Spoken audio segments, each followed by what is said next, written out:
Hey guys, it's Celine.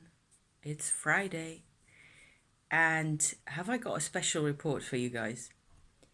I just hope that I'm gonna be able to keep track of everything because there's been so much going on.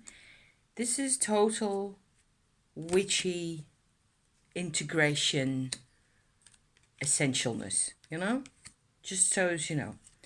I'm going through my Tarot Musha here. Tarot Musha, because I lived in France, so I can afford to be, silly about that. I will always call it Tahomusha. It's just, there's another one. Because I need to find my couple of cards that I had over the past 48 hours or so. There were several spreads, and there's actually another one upstairs in a Lord of the Rings tarot, which has the same intel. Okay, rather than drive you guys completely nuts by random rambling. Why am I here? There will be bird noises. Otherwise, we should be okay for now. Here you are. Okay. Um, Lots of things.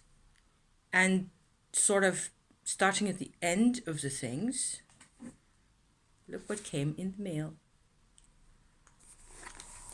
So,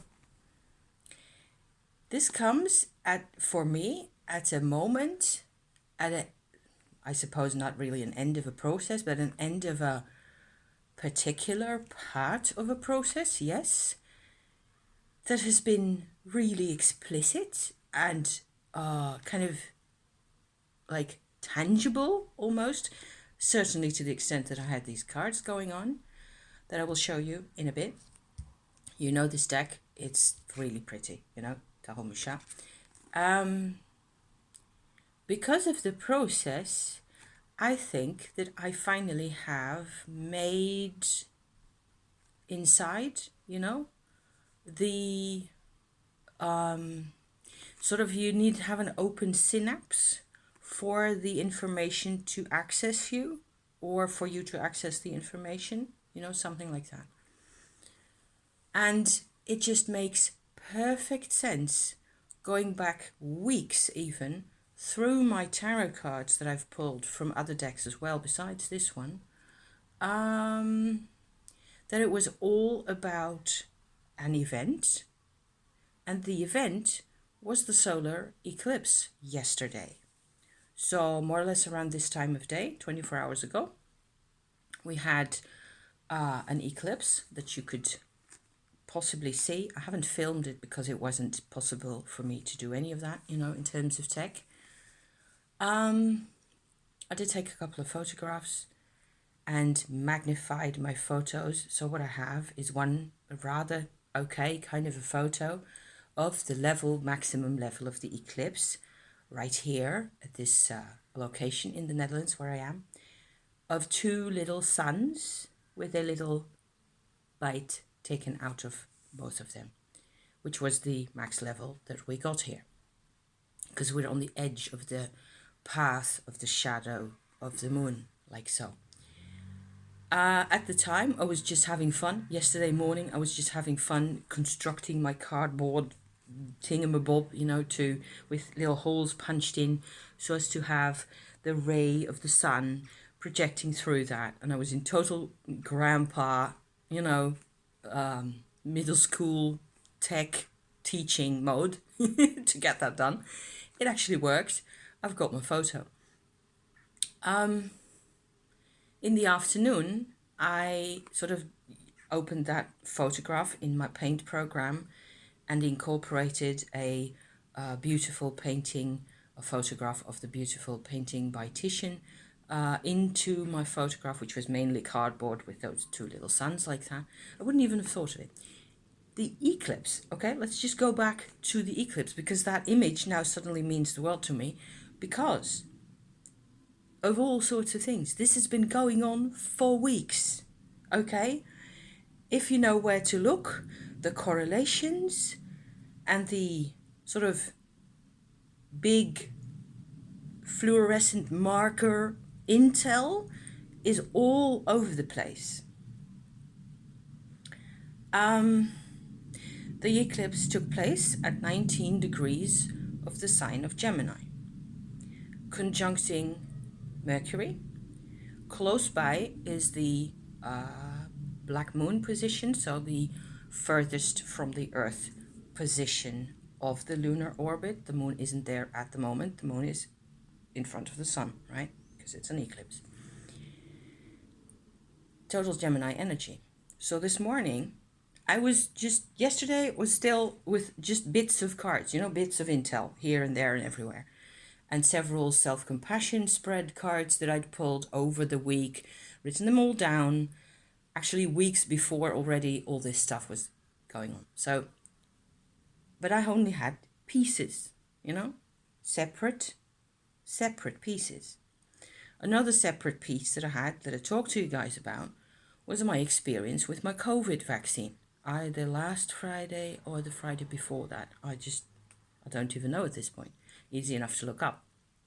Where I felt that in order for me to sort of make progress physically with this vaccine in my body, I had to realize that I was working with a sort of a conflict between my left side and my right side. Okay, yes, this is all going to make sense, promise. Just stick around, please, because it's fabulous.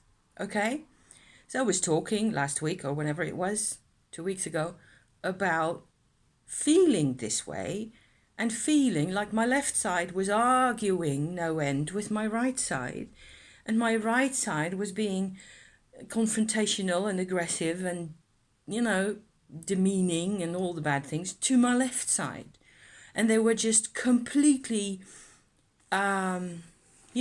completely in a total standoff mode. It was like there was no possibility of mediation of any kind. I'm a Libra ascendant myself, and I think Lisa here,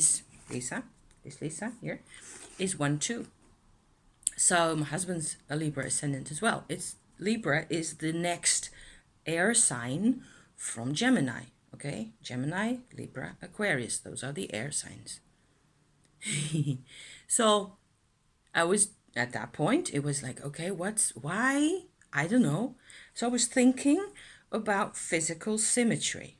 Okay, if you think about symmetry in nature, just Google that. You're going to find a ton of information. There's one website, I will probably stick a link in the description for you to have a look at, that actually has very simple, very funny looking images, which I have seen before, and maybe you have as well, where what they did, this is actually an approach from mathematics, but what they did was like take a guy's photograph, like his face, like that, and then just slice him like this, and copy in a, symmetrical, so mirror copy this side onto here. So that's picture number 2. Picture number 1 is his normal face, okay?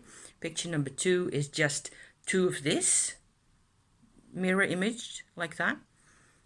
And picture number 3 is just this side mirrored over here. So what you get is you can really see the difference in anatomical characteristics, between the sides. So I was just looking at that just an hour ago, and I felt like, okay, so maybe that's the reason for the conflict, okay? This is the reason. I was talking to my pussycat, who even seems to share in this whole Gemini thing that's going on at the moment, which is like all over the place. And it was like I could communicate with her because I was open to her. And she's got this, my cat, her personality is, she's very affectionate, but only ever on her own terms. She will be outside and away and mainly asleep under a bush or something, especially with the warm weather. In the winter time, when it's cold, she enjoys being inside as well.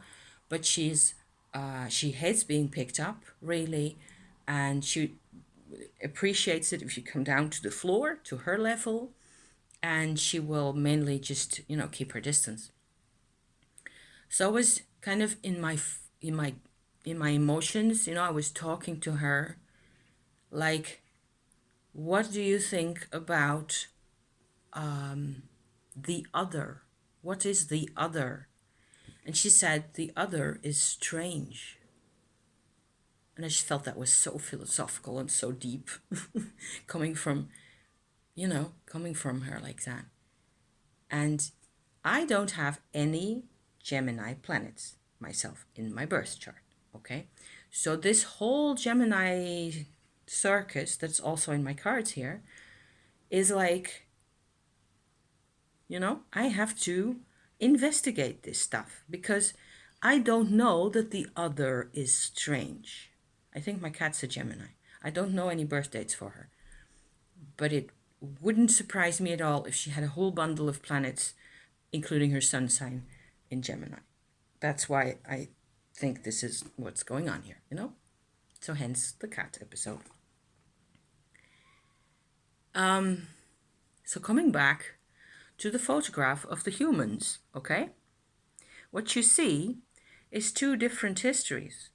We are such complex creatures, especially compared to the cat or the horse or the dog or elephants, snakes, whatever, plants even, any other alive creature, that has symmetry. They won't show as much of this discrepancy between the histories of the two halves as we do. So that's the link to the COVID story, okay? We are such complex creatures that either half of us has so much consciousness, so much awareness, so much history, so much ideas, so much experiences, that it actually has those feelings as well. The feelings that come out in the COVID situation, where it is, you never hear me. I'm your slave. I'm supposed to be always your slave.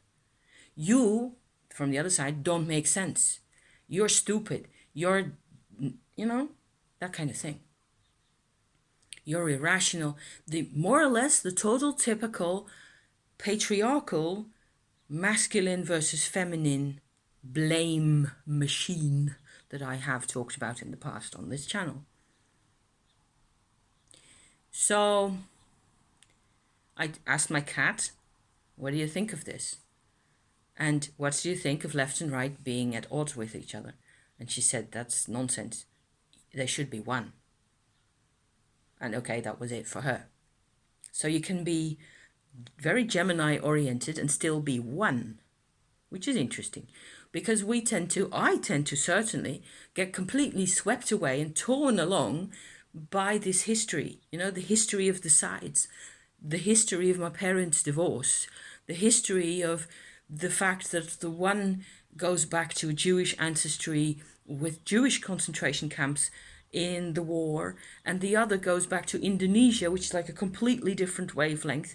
And so I tend to go, slightly, I have no idea what the other half is doing, depending on whichever one I think I am at the moment, Can you think how much energy this costs?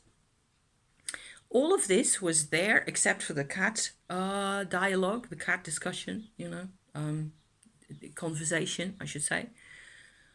Except for that, until this morning at 4 o'clock, I was like bits and pieces, and it was kind of exhausting. I didn't feel like I had any grip on my situation. I'd pulled cards quite a lot, done all sorts of tarot self-compassion things, and also other things, to the side where I had no clue where it was all taking me. I had quite a number of Nine of Swords cards. Yeah. If you go back to the astrological configuration behind this, the astro of this card is Mars in Gemini. Yeah. Which to me means not necessarily this image of this figure that we know so well, It just means that this was active, okay? Mars isn't in Gemini at the moment, I don't think. It's been in Gemini, though, a month or so ago. I think it's moved into Cancer by now. I'd have to look that up. I don't know. I don't know any stuff by heart, really, because I can always look it up. Typical Leo behavior there. But it has been in Gemini for a period during the springtime. It was springtime over here. I've had a Nine of Swords card, I don't know, 6-7 times or so over a month. Very obvious. So striking. Before, I have not seen the Nine of Swords in my tarot spreads for years, except occasionally one time, and then nothing for 6 months or 2 years. Long stretches of time with no Nine of Swords. No Mars in Gemini. Here it comes out again and again and again, no matter which deck I use, whether I use this one or my Tarot de Besançon or whichever, it's just all over the place. And each time, because we do, each time I just freak out. Each time I see the card and I tell myself, don't do this. It's Mars in Gemini. You know what that means, more or less, okay? So by now, I'm looking at this from the perspective of it being in preparation, this process, this moment, this development that actually sort of culminates in this book here, getting to me, which I feel is full of Gemini energy, which is awesome, and I'm just suddenly receptive to this now. It's all been in the making, and it's all been worked for, actually, in a most positive way that you can think of, by that Nine of Swords card. In me, that's what was happening. So, this morning, fast forward to this morning, and I did not pick out my Lover's card, because the first card I pulled this morning at 4 o'clock when I got up to get me a cup of tea because I was parched. I still have to go through this now all one at a time, which I will try to do really quickly. I just sat down with my cup of tea and I went, okay, so let's pull a couple more cards. Only not this time from a self-compassion standpoint, just general, card of the moment type deal. No strength cards this time. Oh, here it is. This is the Lover's card that came out. And the other one that I got afterwards was this one, the Ace of Swords. Aha, moment is imminent. Go back to bed. I'm lying in bed still mulling over all this stuff, and I feel what with my personal physical menopause situation at the moment, I've been paying attention a lot to my female ancestors in particular. In particular, my grandmother that I never knew myself. And I could feel there is a Gemini-oriented connection that I don't know about between myself, my mother, and her. So when I woke up next time, I look up the charts that I do have for both of those women. I only find Chiron in my mother's chart at the very beginning of Gemini. Doesn't seem to be, at least it's not right there, right on that same position as the eclipse, all that. But it is in Gemini, and it is Chiron, so who knows, it's still important. However, for my grandma has, in the second half of Gemini, this is a woman I've never known in my life. I've only had the sort of second-hand experiences that my mother had with her in difficult times, always, transferred sort of into my life, always, all the time.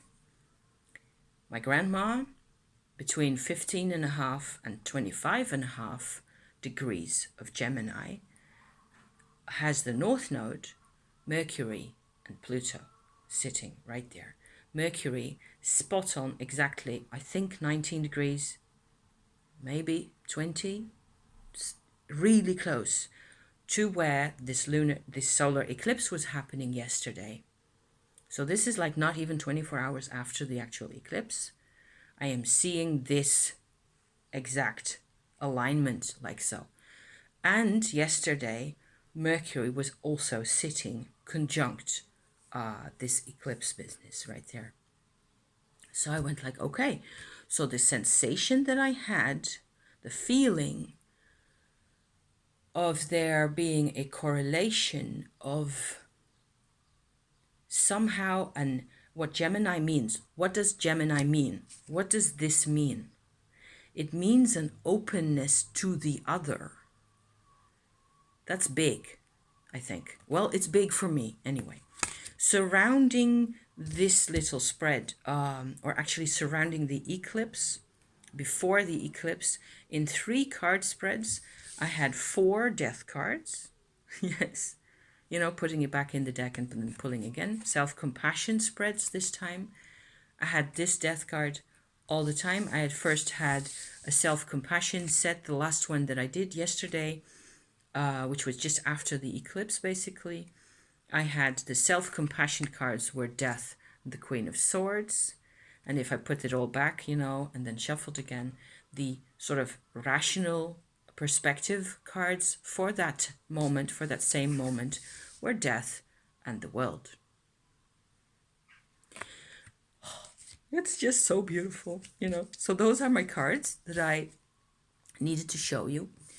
And it sort of all fits together so beautifully, where this book sort of is like the chord, the chord CH, you know, at the piano chord that binds all these things together. So I'm really looking forward to reading this. I followed Lisa along on her journey, you know, getting there, getting this published. And one of the things that struck me as I was just sort of, you know, having a little peek here and there and reading the intro, the first little bits here, is how confident she is as a writer. She may not even know this. As I say this, my counter of my minutes timer on my phone here says 22:22. And as she is writing, as she is in her Gemini mode, she's totally confident. She has words. What we need to do is to get the words there, you know, get the words where they actually make a difference.